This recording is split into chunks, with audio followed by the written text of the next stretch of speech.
La séance du Conseil ouverte. Je vais faire l'appel. Marilyn Wagner, présente. Sarah Ferraud, présente. Michael Pereira, présent. Camille Dalle, Louis Chouin. Il est excusé et il m'a donné procuration. Sabrina Bécher, Guillaume Vienner qui a donné procuration à Thierry Josset.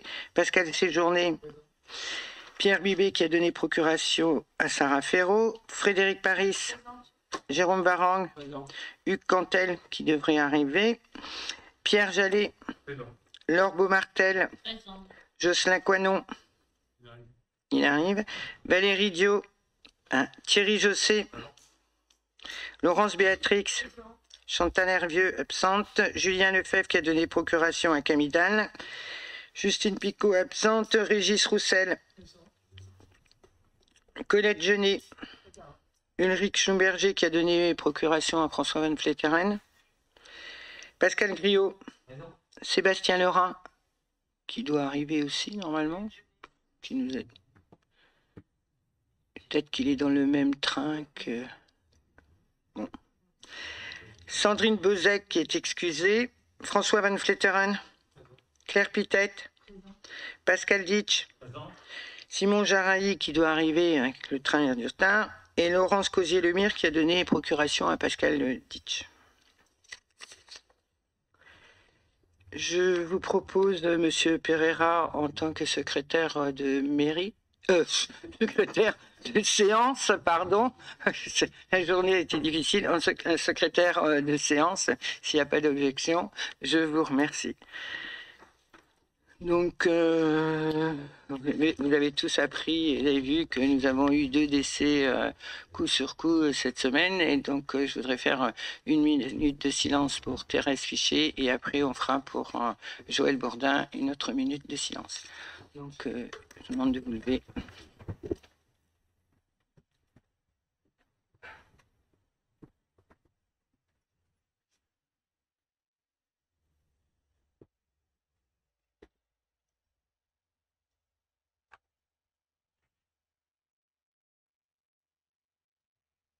Je vous remercie. Et nous allons faire la 2e minute de silence pour Joël Bourdin.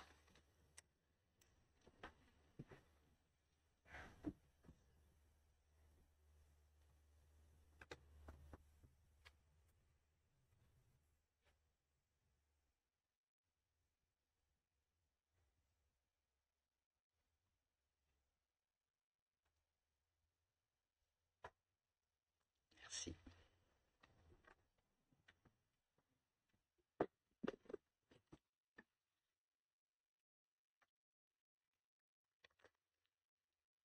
Je vais faire passer le parapheur du dernier PV du conseil municipal. Est-ce que vous avez des observations sur ce PV?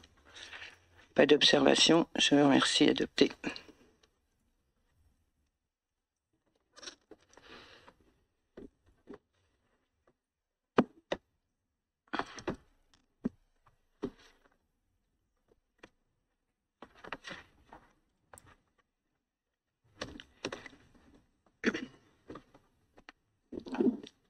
Donc, première délibération, c'est l'actualisation du tableau des effectifs, création et suppression des postes permanents. Je donne la parole à Monsieur Pereira.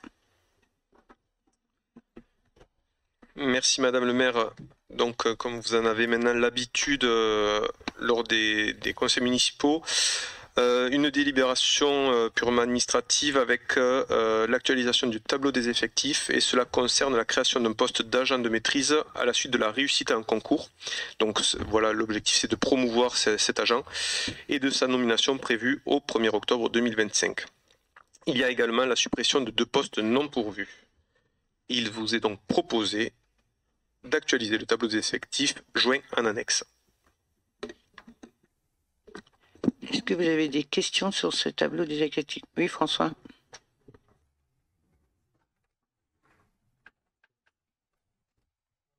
Ça va aller là. Merci. Juste une petite question. Vous nous aviez fourni un organigramme dans le passé avec les intitulés des postes, mais sans les noms des personnes concernées.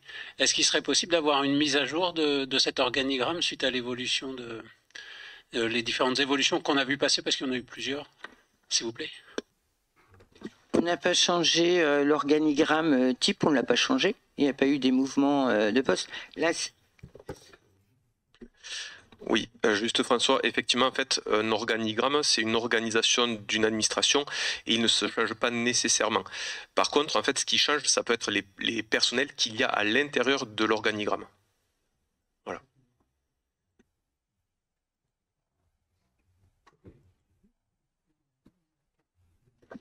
Donc, y a-t-il d'autres questions? Pas d'autres questions, on passe au vote. Qui est contre? Qui s'abstient? Adopté, je vous remercie. Je redonne la parole à Monsieur Pereira pour le recrutement d'un apprenti.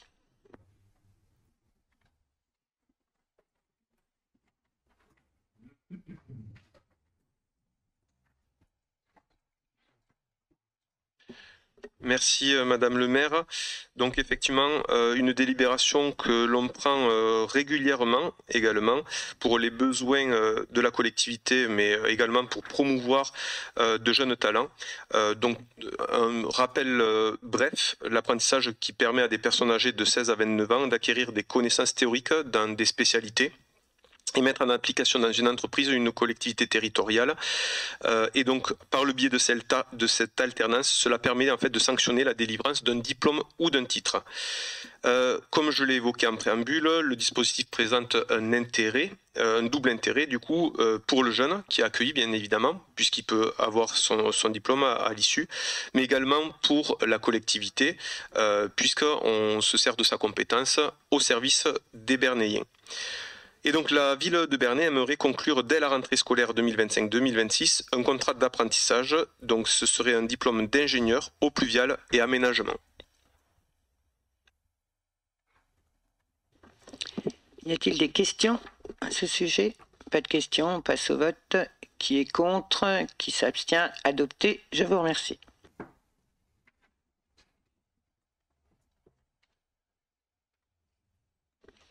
Je redonne la parole à Monsieur Pereira pour la participation financière aux dépenses de fonctionnement de l'école Jeanne d'Arc. Merci Madame le maire. Donc encore une délibération que l'on passe annuellement cette fois sur la participation financière aux dépenses de fonctionnement de l'école Jeanne d'Arc, puisque maintenant vous le savez depuis 5 ans, enfin même avant, mais 5 ans sous notre gouvernance, le Code de l'éducation impose la participation des communes aux dépenses de fonctionnement des écoles privées, sous contrat bien évidemment. Le montant de la contribution communale est déterminé en référence au coût d'un élève dans les écoles publiques et ne peut être supérieur. Et donc voilà, le calcul est simple. On prend le coût des dépenses de fonctionnement obligatoires pour la commune, que sont l'entretien des locaux, les fluides, la masse salariale, sur le temps scolaire ou les fournitures scolaires, et en fait ça nous fait un total que l'on divise par le nombre d'élèves. Et donc du coup pour l'année, cette année scolaire, le coût d'un élève en maternelle s'élève à 1462 € et 762,72 € pour un élémentaire.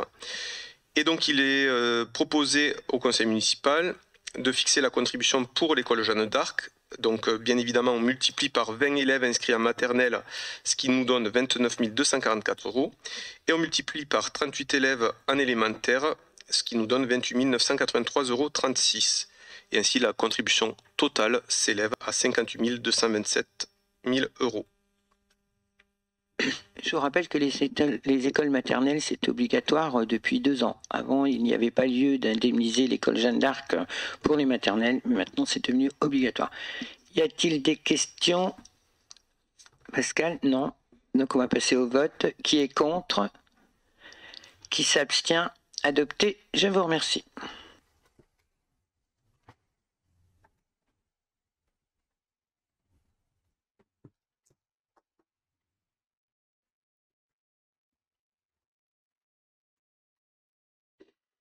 Alors, la quatrième délibération, c'est l'admission en non-valeur de créances irrécouvrables et de créances atteintes pour le budget principal et l'annexe de l'eau. Chaque année, vous le savez, on passe cette délibération en fonction de ce que nous a envoyé le trésorier. Donc, pour ce qui concerne les créances admises en non-valeur qui ont fait des poursuites et qui sont révélées infructueuses ou égard de l'insolvabilité du débiteur, mais qui reste toujours possible de récupérer, mais nous devons quand même passer cette délibération. Pour le budget principal, exercice concerné 2011 de 2016 à 2025, et pour le budget de l'eau, l'exercice concerné c'est 2010 à 2024. Pour le budget principal, 18 970,28. Pour le budget annexe de l'eau, 23 029,92. Il y a aussi les créances dites éteintes qui s'opposent à la collectivité créancière et qui s'opposent à toute action en recouvrement par le comptable public. Donc cette créance elle constitue donc une charge définitive pour la collectivité qui doit être constatée par notre Assemblée.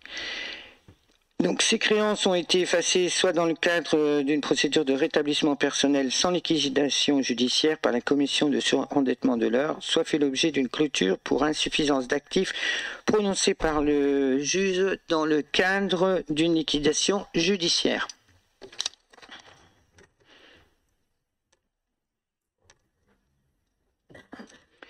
Alors, ce qui concerne le budget principal, pour le budget principal, le montant s'élève à 3 578,91 € et pour le budget annexe de l'eau, 10 355,48. Est-ce que vous avez des questions à ce sujet? Pas de questions, donc on passe au vote. Qui est contre? Qui s'abstient? Adopté. Je vous remercie.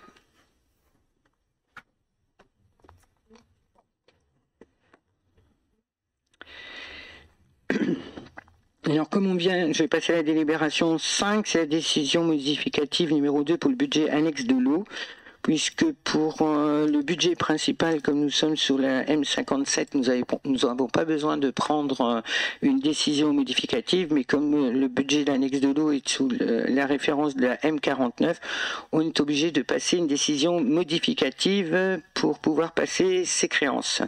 Donc pour le budget annexe de l'eau, dans le chapitre 65, la décision modificative elle est de 23 029,92. Dans le chapitre également 65, mais pour les créances éteintes, la somme est de 10 355,48, ce qui fait qu'au chapitre 68, aux dotations des dépréciations des actifs circulants, on passe la somme de 35 000 qui était prévue au budget, on la passe en décision modificative de 33 385,40, il restera donc 1 614,60 € au budget. Est-ce que vous avez des questions à ce sujet? Pas de questions, donc on passe au vote. Qui est contre? Qui s'abstient? Adopté. Je vous remercie. Je vais faire passer le parapheur pour les décisions modificatives.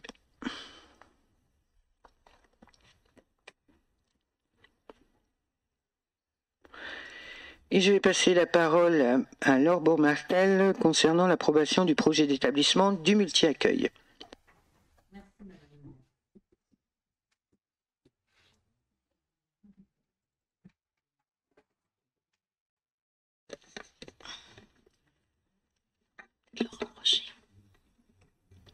Le projet d'établissement est l'aboutissement de la réflexion concertée de l'équipe pluridisciplinaire de la structure. Il a pour but de présenter aux familles du territoire et aux institutions partenaires les grands axes éducatifs, les modalités de travail et de réflexion que cette même équipe met en œuvre pour proposer aux enfants un accueil de qualité. Il est adapté aux besoins des familles et ce, quel que soit le type d'accueil. À la suite de changements d'identité et d'adresse, il est proposé de modifier l'appellation guichet famille en l'espace du droit et de la famille. Le paragraphe du service parentalité ainsi que celui du relais petite enfance.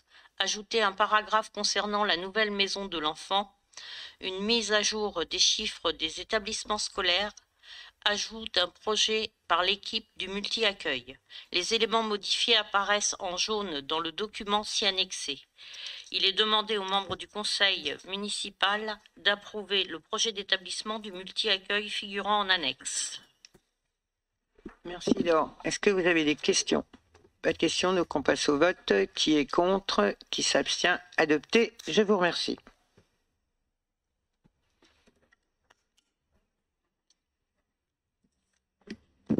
Et je redonne la parole à Madame Lambord-Matel concernant la modification du règlement de fonctionnement du multi-accueil, les premiers pas. Le règlement de fonctionnement du... Merci Madame le maire. Le règlement de fonctionnement du multi-accueil notifie les modalités d'accueil, de fonctionnement, de fréquentation, de tarification de l'établissement, les dispositions générales et la vie quotidienne conformément au décret numéro 2010-613 du 7 juin 2010 et numéro 2021-1131 du 30 août 2021 relatif aux établissements d'accueil et services d'accueil des enfants de moins de 6 ans, aux instructions de la lettre circulaire PSU, prestation de services uniques, de la CNAF, Caisse nationale des allocations familiales, et également sur les préconisations du service de PMI, protection maternelle et infantile, du Conseil départemental de l'Eure. À ce titre, il convient de modifier le règlement intérieur du multi-accueil comme suit. Modifier le terme guichet-famille en l'espace du droit et de la famille et guichet continuité éducative. Modifier le terme période d'adaptation en période de familiarisation. Enlever qui plus lieu d'être au niveau du paragraphe V5 modification du contrat, la phrase selon les circonstances. Perte d'emploi, changement de travail ou de lieu d'exercice professionnel entraînant des changements d'horaire significatifs sur présentation de justificatifs, déménagement, problèmes médicaux particuliers pour l'enfant ou l'un des parents. Nota bene, un congé maternité n'est pas une raison suffisante pour modifier le contrat. Ajouter un paragraphe au niveau des conditions d'admission sur la gestion de la liste d'attente. Il est proposé aux membres du conseil municipal de modifier les paragraphes relatifs au règlement de fonctionnement du multi-accueil, les premiers pas. Y a-t-il des questions? Pas de questions, on passe au vote. Qui est contre? Qui s'abstient? Adopté. Je vous remercie.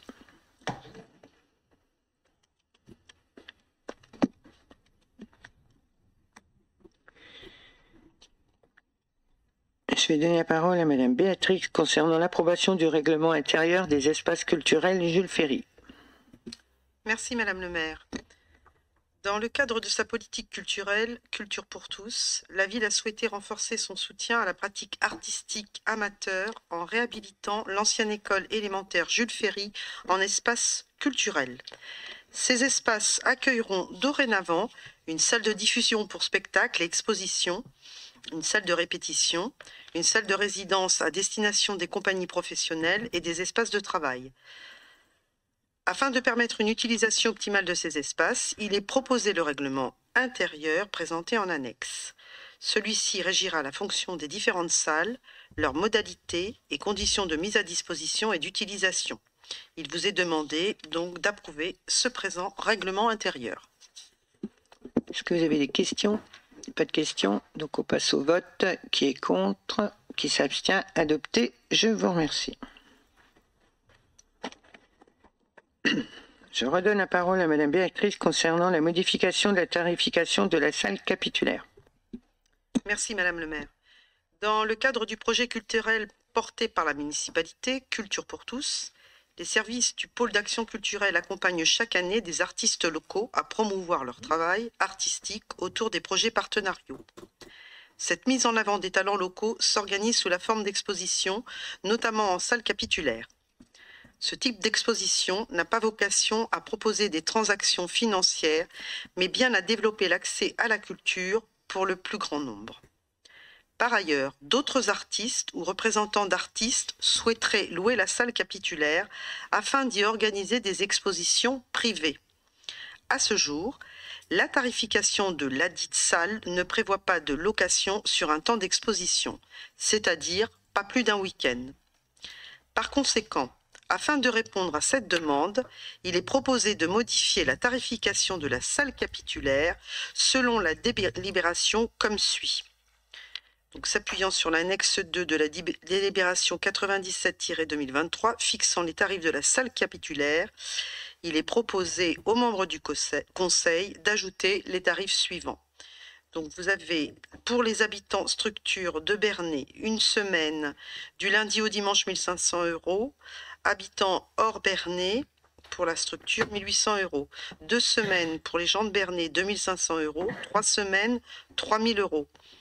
Pour les extérieurs, 2 800 € 2 semaines, 3 600 €, 3 semaines.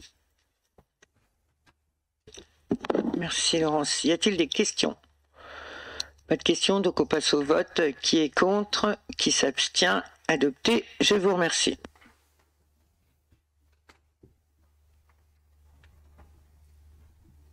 Je redonne la parole à Madame Béatrice concernant l'approbation de l'aire de valorisation de l'architecture et du patrimoine. Merci Madame le maire. À l'occasion de la démarche du renouvellement du label Ville d'art et d'histoire, engagée par la ville de Bernay, l'État a demandé à la municipalité de relancer les travaux de la VAP afin de respecter les termes de la convention d'attribution. Le travail a été réalisé conjointement avec le cabinet Perspective qui a rédigé le présent dossier sur la base des travaux déjà réalisés. Le conseil municipal de Bernay a arrêté le projet d'AVAP par délibération du 3 juillet 2024. La procédure de mise en œuvre s'est ensuite poursuivie suivant les étapes suivantes. La commission régionale du patrimoine et de l'architecture a procédé à l'étude du dossier le 26 septembre 2024 et a émis un avis favorable le 5 février 2025. La réunion d'examen conjoint a été organisée le 17 décembre 2024. La réunion portait sur l'examen conjoint des 2 procédures suivantes. AVAP de Bernay, mise en comptabilité du PLE de Bernay avec la VAP. L'enquête publique s'est tenue du 24 mars au 23 avril 2025. Une seule demande relative à la VAP a été formulée. Elle a été intégrée dans le règlement sous la forme d'un conseil. La commission locale de la VAP s'est réunie le 16 juillet 2025 et a émis un avis favorable concernant le bilan des avis sur le dossier d'AVAP arrêté par le conseil municipal, le bilan de l'enquête publique. Pour rappel, l'AVAP a pour but de promouvoir la mise en valeur du patrimoine bâti et des espaces dans le respect du développement durable autour des grands principes, protection et mise en valeur du patrimoine architectural, urbain, paysager, historique, archéologique, culturel, etc. L'AVAP est une certitude d'utilité publique qui sera annexée au plan local d'urbanisme complémentaire du périmètre délimité des abords institués par arrêté préfectoral du 8 juillet 2025. Elle crée un espace protégé, dit site patrimonial remarquable, dans lequel une attention particulière doit être apportée à la qualité des travaux. Elle exprime le projet de la collectivité partagée par l'architecte des bâtiments de France, ce qui est un gage de durabilité et de pertinence de la règle patrimoniale. L'élaboration de la VAP présente l'intérêt d'établir les règles du jeu pour que chaque porteur de projet soit en mesure d'évaluer les capacités de mise en valeur et d'évolution de son patrimoine, et ce, sur le long terme. L'AVAP reporte sur 22 objectifs stratégiques et concerne un périmètre de 5,1 hectares correspondant 50,1 hectares correspondant à l'ancienne ville médiévale et ses abords immédiats. Le dossier soumis au vote du conseil municipal comprend les pièces suivantes: rapport de présentation, y compris son annexe cartographique, plan de la VAP, règlement, cahier de recommandations. Il vous est donc proposé d'approuver le projet d'aire de valorisation de l'architecture et du patrimoine. Merci Laurence. Y a-t-il des questions à ce sujet? Pas de questions? D'abord, je voudrais remercier les services pour tout le travail effectué sur cette AVAP, qu'on en voit enfin le bout. Et pour information, nous allons défendre donc notre dossier de renouvellement définitif du label Ville d'art et d'histoire au mois d'octobre devant la DRAC. Donc il nous fallait aussi cette délibération pour bien montrer que l'AVAP avait été entérinée chez nous. Voilà. Donc s'il n'y a pas de questions, je passe au... Oui, Madame peut-être. C'est pas grave.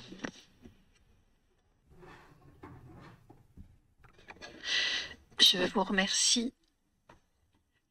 Il me semble me rappeler que la dernière fois où nous avons donc bénéficié officiellement de cette appellation Ville d'art et d'histoire, il avait été envisagé d'imposer aussi, d'étendre au-delà de Bernay, sur le territoire alentour, certaines obligations. Vous avez raison, mais la ville peut toujours porter le label Ville d'art et d'histoire. Normalement, il devrait se transformer en pays d'art et d'histoire, mais nous ne sommes pas obligés de l'étendre à tout le territoire. On peut cibler que certaines zones dans des communes qui sont vraiment intéressantes, et c'est pas justement envers des bâtiments, parce que là, on pourrait dire, on va l'étendre au Bec et Loing, parce que finalement, le Bec et Loing, Beauménil, le château. Mais on peut aussi l'étendre dans des communes où il y a des espaces boisés ou des haies, ou voilà. Donc là, on va déjà décrocher, essayons d'avoir le label définitif du label Ville d'art et d'histoire, et après on va travailler avec l'Intercom sur ce sujet, comment étendre au territoire. Mais il peut toujours être conservé par la ville. C'est pas une obligation qui soit transférée à l'Intercom. Et dans ce cas-là, les recherches, le travail, l'anticipation se fait au niveau de l'Intercom et de chacune des villes qui pourraient être concernées, ou bien à la charge de Bernay? C'est la ville de Bernay qui portera avec l'Interco sur les différentes recherches. D'ailleurs, ils sont déjà les employés travaillent ensemble pour savoir où on pourra répertorier ce qu'on pourra rentrer dans notre des lieux ou des endroits qu'on pourra rentrer dans notre patrimoine. Par exemple, je vous dis, si je prends le Bec et Loing, c'est facile, le Bec et Loing, tout le monde connaît le Bec et Loing. Ouais. Mais il faut aussi qu'on puisse apporter dans certaines communes, pas que dans des villes, comme des communes où il y a des bâtiments qui sont déjà reconnus. Et donc l'Intercom, avec nos services, travailleront ensemble, et les communes qui sont là, pour y intégrer dans le label. S'il n'y a plus de questions, on va passer au vote. Qui est contre? Qui s'abstient? Adopté. Je vous remercie.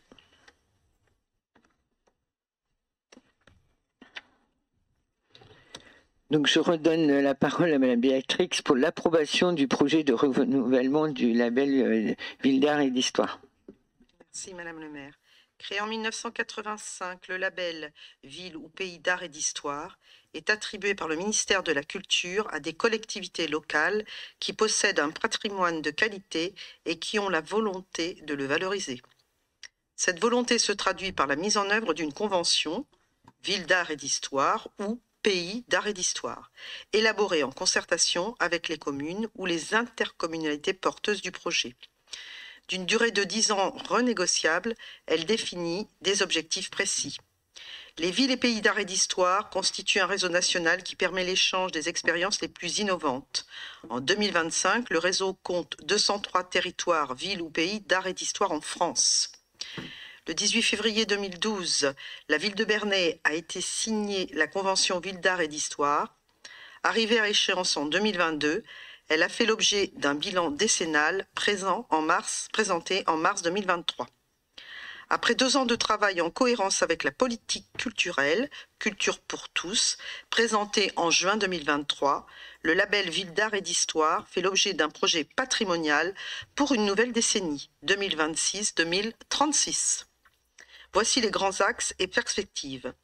Mise en œuvre de l'ère de valorisation de l'architecture et du patrimoine, comme un moteur d'attractivité, extension du label en pays d'art et d'histoire comme levier de vivre ensemble, élaboration d'un centre d'interprétation de l'architecture et du patrimoine comme un outil d'émancipation individuelle, développement d'une programmation annuelle comme moteur de la dynamique. Voici quelques-unes des nombreuses actions référencées dans le dossier présenté en annexe. Valoriser les venelles par un entretien régulier des parcours de visite et de la création artistique.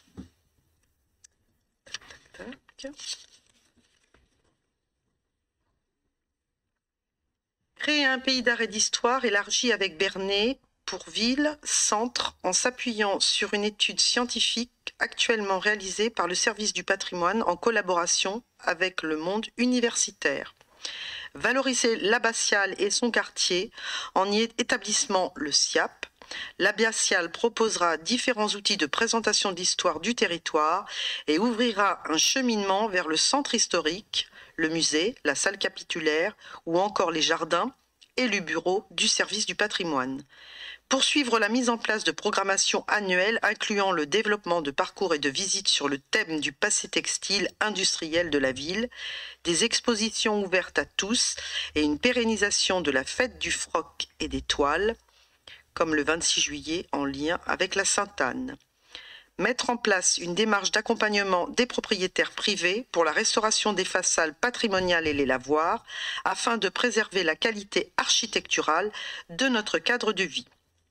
Le projet de renouvellement du label Ville d'Art et d'Histoire positionne les habitants du territoire au cœur de sa démarche et entend mettre en lumière un patrimoine vivant par le biais d'études et de rendez-vous variés et novateurs autour des savoir-faire du lin, de la laine et des architectures locales liées au passé textile.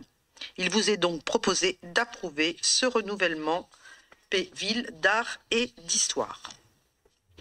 Je pense qu'il n'y a personne qui va s'opposer au renouvellement de son label. Je pose, y a-t-il des questions à ce sujet? Vous avez vu, on a ajouté aussi les venelles, parce qu'elles n'étaient pas mises en valeur sur notre ville, et donc on les a mis dans le projet label Ville d'Art et d'Histoire. Comment?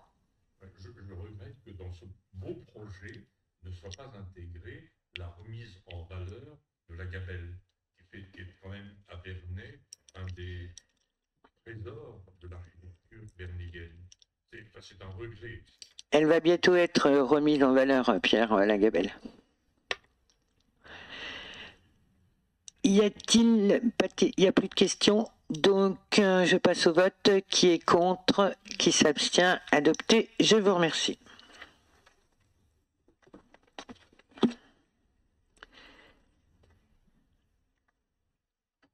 Je redonne encore la parole à Madame Béatrix concernant le projet de mécénat de l'exposition 2026 au Musée des Beaux-Arts sur Marie-Thérèse Lannoy. Depuis près de 160 ans, le musée de Bernay œuvre activement à la valorisation du paysage culturel local et national à travers ses collections et ses expositions temporaires. Dans le cadre de sa programmation 2026, il prépare une exposition dédiée à l'artiste Marie-Thérèse Lannoy, figure méconnue et injustement oubliée au XXe siècle. Grâce à un don exceptionnel de plus de 50 œuvres, le musée a aujourd'hui la responsabilité de mettre en lumière la richesse du travail de cette artiste, ainsi que le contexte de création dans lequel elle a évolué. Cette exposition constituera une première rétrospective de grande ampleur de son œuvre et contribuera à sa redécouverte par le grand public comme par les professionnels. Afin d'assurer la qualité scientifique, technique et muséographique de cette exposition, plusieurs actions sont nécessaires. La restauration de certaines œuvres, la conception et la réalisation de la scénographie, ainsi que l'édition d'un catalogue d'exposition. La scénographie fera l'objet d'un partenariat pédagogique avec la section DTMS, diplôme technicien des métiers du spectacle, du lycée Augustin Boimard de Brionne, renforçant ainsi les liens entre le musée et les établissements d'enseignement du territoire. Par ailleurs, des demandes de prêt d'œuvres sont en cours auprès de plusieurs institutions culturelles impliquant des frais liés au transport, à l'emballage, à la numérisation, ainsi qu'aux droits d'auteur et de reproduction. Afin de permettre la réalisation de ce projet ambitieux dans des conditions optimales, le musée souhaite recourir au mécénat culturel, public ou privé, pour financer une partie de dépenses afférentes à l'exposition.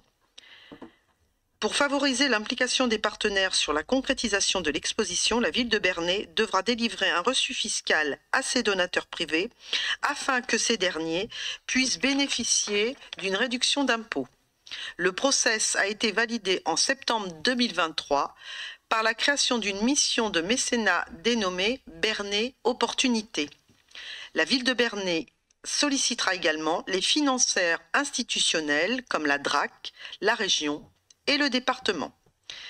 Il vous est donc proposé d'approuver le recours au mécénat dans le cadre de cette exposition. Merci. Oui, j'ajouterais que oui, effectivement, en septembre 2023, on a eu l'autorisation de la création d'une mission de mécénat, mais à chaque fois qu'on fait une exposition ou qu'on demande du mécénat, nous sommes obligés de reprendre une délibération pour fixer pour quel objet c'est. Y a-t-il des questions? Pas de questions. Donc on passe au vote. Qui est contre? Qui s'abstient? Adopté. Je vous remercie.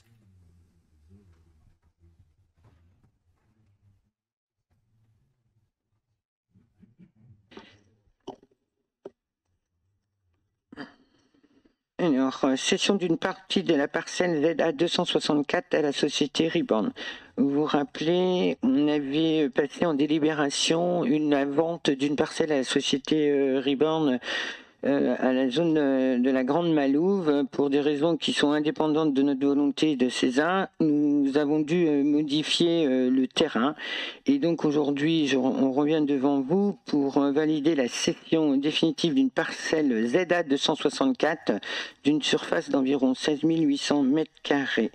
L'avis des domaines du 1er mars 2023 qui a évalué le montant au mètre carré de 13 €, la ville et la société se sont entendus pour une cession de terrain à un prix de 15 € hors taxe par mètre carré.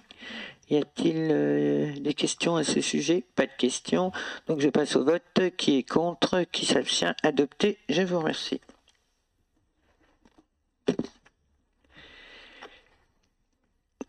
Délibération numéro 14, la cession de la parcelle AO37 à monsieur et madame Montier. Dans le cadre de sa politique de rationalisation de nos services, la ville de Bernay a décidé de mettre en vente auprès de 2 agences immobilières son bâtiment dit guichet famille. C'est celui qui est, pour ceux qui ne le connaissent pas, qui est à côté de la police municipale, qui est donc place la République. Plusieurs offres ont été retenues, dont et nous avons retenu celle de monsieur et madame Montier via l'agence Guy Hockey pour un montant de 210 000 €, frais d'agence inclus, à la charge de la ville. Pour la ville, c'est la somme de 200 000 €. L'avis des domaines a été rendu le 10 septembre 2025, estimant la valeur à 175 000 € et il y a 10 000 € de frais d'agence. Y a-t-il des questions? Pas de questions, donc je passe au vote. Qui est contre? Qui s'abstient? Adopté. Je vous remercie.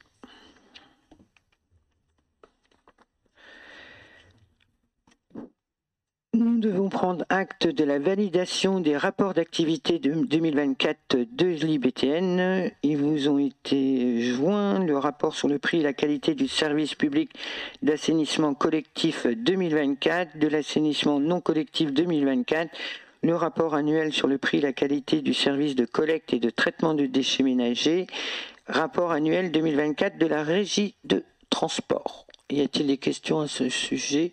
Donc, non, pas de questions, donc c'est pas un vote, nous en prenons acte.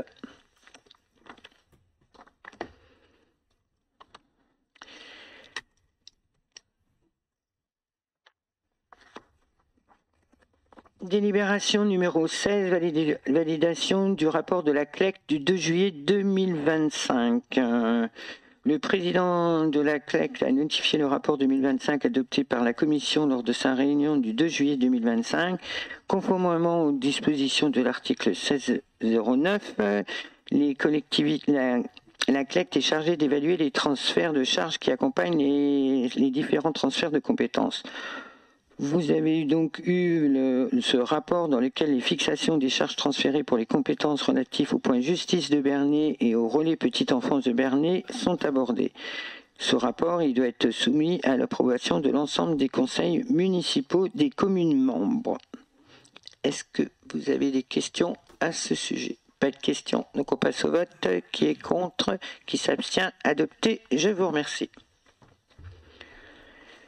Je vais donner la parole à Sabrina Béchet concernant la validation du rapport d'activité 2024 de Mon Logement 27.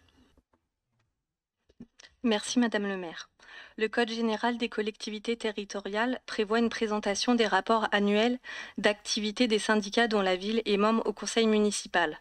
Le rapport d'activité de Mon Logement 27 a été validé et transmis par la suite à la ville. Il est proposé au conseil municipal de prendre acte du rapport annuel d'activité 2024 de Mon Logement 27.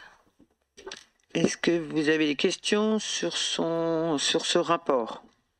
Pas de questions, donc nous prenons acte du rapport annuel de Mon Logement 27. Je vous remercie.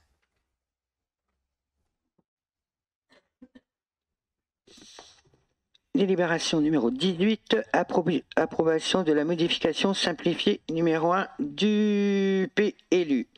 Alors, les objectifs poursuivis par cette modification sont de préciser ou rectifier certains points du règlement écrit qui posaient des difficultés lors de l'instruction des demandes d'urbanisme. Il a aussi pour objet de faire évaluer la question de l'implantation commerciale par la modification des périmètres de protection du commerce et de l'artisanat, modifier les implantations possibles de centrales photovoltaïques au sol et de modifier le zonage graphique de l'ancien collège du hameau afin de permettre une réhabilitation. Donc, le dossier a été notifié aux personnes publiques associées. Seule la DRAC a émis un avis dans le délai légal de 2 mois. Cet avis a également été mis à la disposition du public. Est-ce que vous avez des questions? Pas de questions, donc on passe au vote. Qui est contre? Qui s'abstient? Adopté. Je vous remercie.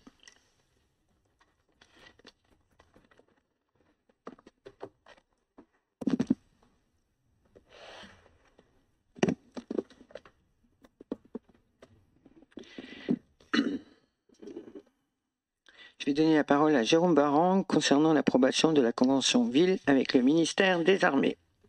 Merci Madame le maire. La journée de défense et citoyenneté, la JDC, constitue une étape parcours citoyenne instaurée par le service national universel. Il permet aux jeunes Français dès l'âge de 16 ans de s'informer sur leurs droits et devoirs, de découvrir l'enjeu de la défense et de la sécurité nationale. Aussi que les différentes formes d'engagement au service de la collectivité. La JDC participe à la formation citoyenneté des jeunes. Son bon déroulement nécessite la mobilisation des collectifs locaux. À ce titre, la ville souhaite mettre à disposition les locaux de l'école primaire du Bois-le-Comte en période extrascolaire pour permettre l'organisation de ces journées. En vertu des conventions fixant les conditions d'utilisation, les responsabilités des parties ainsi que les mesures de sécurité à respecter, il est proposé aux membres du conseil municipal de valider la convention mise à disposition des locaux et de soutien logistique avec le ministère des Armées. Voilà, Madame le maire. Merci, Monsieur Barrand. Y a-t-il des questions? Pas de questions, donc on passe au vote. Qui est contre? Ah, pardon. Non, mais juste une petite observation. J'avais cru comprendre, à la faveur d'un bulletin d'information récent, que le service universel allait disparaître. Est-ce que c'est une illusion ou est-ce que c'est... Non, je pense qu'il va disparaître le SNU, mais on attend la nouvelle formule. D'accord. Donc, y a-t-il des questions? Pas de questions, donc on passe au vote. Qui est contre? Qui s'abstient? Adopté. Je vous remercie.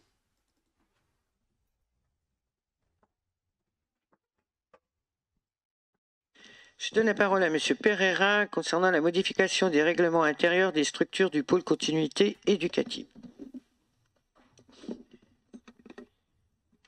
Merci Madame le maire. Comme vous le savez tous, puisque ça a fait l'actualité, la commune a récemment procédé à la réorganisation de son guichet famille, dont il y a eu la vente, vous avez voté la vente, précédemment située place de la République, transféré à l'espace du droit et de la famille et renommé ainsi guichet continuité éducative. Cette évolution nécessite bien évidemment la mise à jour des coordonnées et procédures mentionnées dans l'ensemble des règlements intérieurs concernés. Par là même, il y a eu plusieurs ajustements de réaliser, donc la clarification de la gestion des listes d'attente à l'accueil des loisirs et au pôle ado, la définition un peu plus précise des modalités de fréquentation du pôle ado, Et ensuite, le renforcement du protocole lié à l'apport d'un panier repas dans le cadre d'un projet d'accueil individualisé, ce que l'on appelle un PAI alimentaire, pour garantir la sécurité des enfants concernés. Merci, Michael. Avez-vous des questions? Pas de questions, donc on passe au vote. Qui est contre? Qui s'abstient? Adopté. Je vous remercie.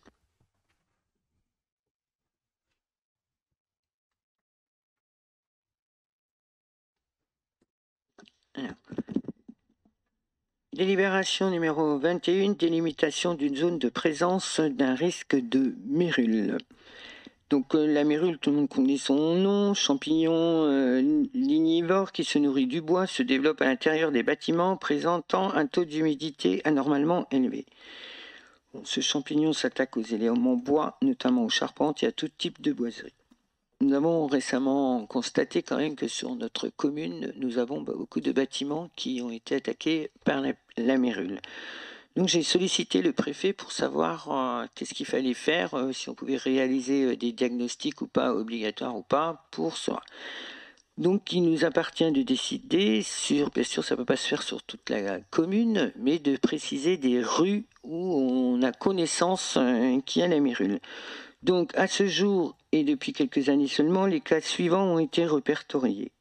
Aux rue Alexandre, aux 3 rues de la sous-préfecture, 11 rue Le Prévost de Beaumont, 64 rue Thiers, 29 rue Chanoine-Poré, 26 rue Alexandre, 3 rue de la Concorde, 6 rue de la Charentonne, 6 rue Albert Poirisot. Et on ajoutera, je n'ai pas le numéro parce qu'on l'a su, je vous demanderai de si on peut l'ajouter, la rue Auguste Le Prévost où il y a la maison Marion. Voilà, donc il apparaît que la majorité des cas sont présents au sein du centre historique de la ville de Bernay avec de nouveaux foyers chaque année. Afin d'être en cohérence avec les différentes politiques urbaines mises en place par la ville, comme le permis de louer ou les dispositions de soutien à la rénovation, il vous est demandé de solliciter de la préfecture le placement en zone mérule de l'ensemble du centre-ville, ainsi que le foyer du 11 rue Le Prévost de Beaumont. Est-ce que vous avez des questions à ce sujet? Pas de questions, donc on passe au vote. Qui est contre? Qui s'abstient? Adopté. Je vous remercie.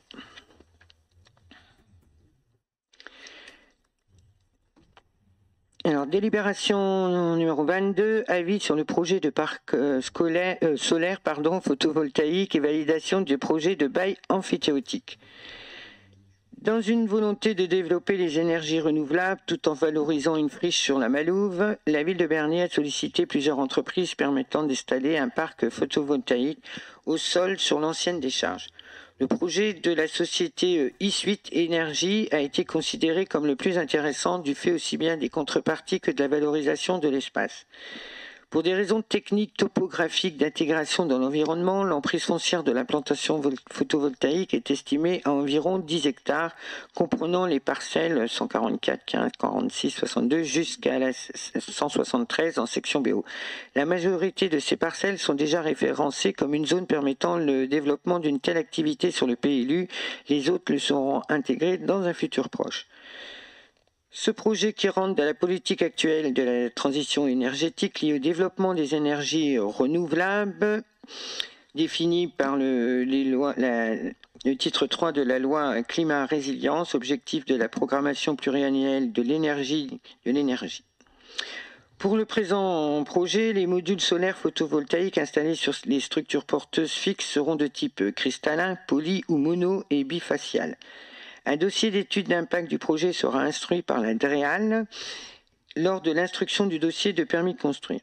Également, pour la réalisation du projet, il est présenté une promesse de bail amphithéotique consolidant les engagements de chacun pour la mise à disposition de terrains municipaux d'une surface de 7 hectares 26 par la ville pour l'installation de ce parc photovoltaïque contre un loyer de 8 000 € par mégawatt crête installé sur la parcelle et la promesse de conclure un contrat d'achat direct d'énergie renouvelable avec la ville dans les conditions financières intéressantes.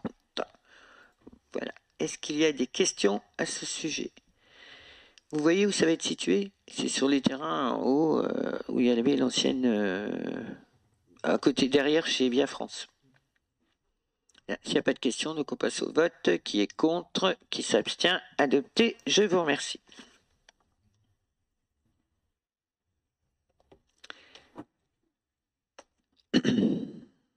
On délibération numéro 23 concernant la garantie d'emprunt Siloge pour la résidence Liliane Carpentier. Donc on modifie la délibération numéro 58 de 2025. Donc comme vous le savez, les bailleurs sociaux sollicitent la ville, le département et l'Intercom pour avoir une garantie d'emprunt pour le financement. Là, c'est pour le financement de la réhabilitation de la résidence autonomie Liliane Carpentier. Une première délibération que nous avions votée pour un montant de 1 216 800 € de travaux avec une garantie municipale de 30%. La Siloge a transmis un second courrier indiquant que le premier montant était erroné. En effet, le montant des travaux est de 1 942 000 €. La part de la ville restant à sa charge à 30%, soit 582 750 €. Le reste des garanties, comme je vous l'ai dit, par le département et auprès de l'Intercom. Est-ce que vous avez des questions à ce sujet? Pas de questions, donc on passe au vote qui est... Non, mais lui, non, je ne vais pas voter. Ce soir, il est déporté, mais il est excusé en même temps. Donc, s'il n'y a pas de question, je passe au vote. Qui est contre? Qui s'abstient? Adopté. Je vous remercie.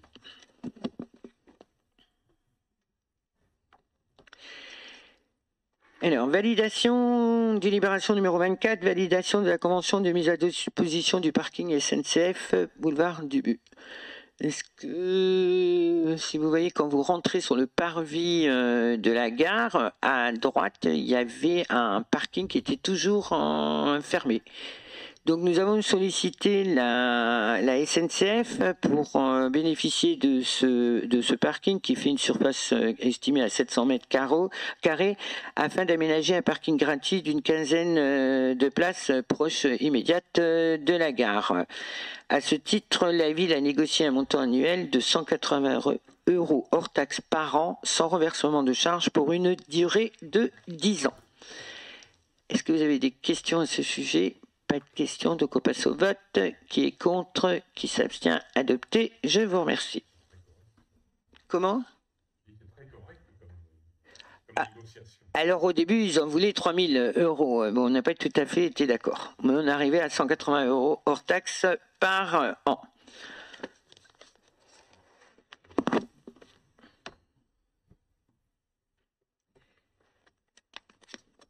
Et la dernière délibération, c'est le compte-rendu des décisions prises entre le 16 juin et le 1er septembre. Est-ce que vous avez des questions à ce sujet? Pas de questions? Ok. Donc, on passe au vote. Qui est contre? Qui s'abstient? Adopté. Je vous remercie. Dites donc, on a fait un conseil municipal éclair. En tous les cas, je vous remercie. Je vous souhaite une bonne... Pardon, Pierre?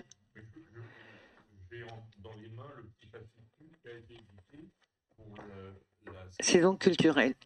Et je voulais donner un coup de chapeau parce que je trouve que c'est une très belle réalisation. Je voulais féliciter les services personnes qui sont à l'origine de ce projet. Voilà. Très bien, merci Pierre, c'est gentil.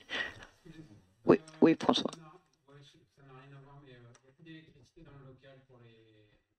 Vous nous mettez à disposition. Ah ben, je sais pas. Il y a une ampoule, il n'y a pas d'ampoule, il y a... Je ne sais pas. Non, mais je vais le dire au service, d'accord, il n'y a pas de souci. Bon. Oui, et il y a une appli maintenant. Est-ce que vous avez tous vu l'appli qui a été mise en place par la ville que vous pouvez télécharger et dès qu'il y a un problème... je vais faire part au service, merci. Donc je déclare le conseil terminé, je vous remercie tous de votre présence et je vous souhaite à chacun et chacune une bonne soirée. Merci.